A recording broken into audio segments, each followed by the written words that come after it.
آسانیاں تقسیم نہ کی جائیں تو مشکلیں جمع ہونی شروع ہو جاتی ہیں۔ صبر کرو اور پھر صبر کے کرشمے دیکھو۔ یاد رکھیں، مقدس اور پاک مقام میں داخل ہونے کا راستہ آپ کے اندر ہے۔ جب صبح اللہ پاک کے ذکر سے شروع ہونے لگے تو جان لو دل کی دنیا بدل گئی ہے۔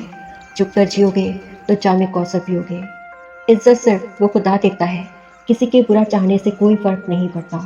اپنے نقصان پر ہرگز غمزدہ نہ ہوا کریں، کیونکہ اللہ آپ سے اس وقت تک کچھ واپس نہیں لیتا جب تک اس سے بہتر آپ کو عطا نہ کر دے۔ ہم اپنے مالک کے کرشموں کو کبھی نہیں سمجھ سکتے۔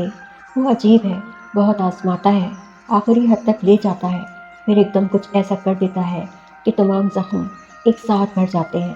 یاد ہی نہیں رہتا کہ تکلیف کیا تھی۔ کبھی کبھی اچھی چیزیں کھو جاتی ہیں تاکہ ہمیں بہتر چیزیں مل سکیں۔ ہمیشہ اللہ پہ بھروسہ رکھو۔ نرم دل انسان خالق کائنات کی سب سے خوبصورت تخلیق ہے۔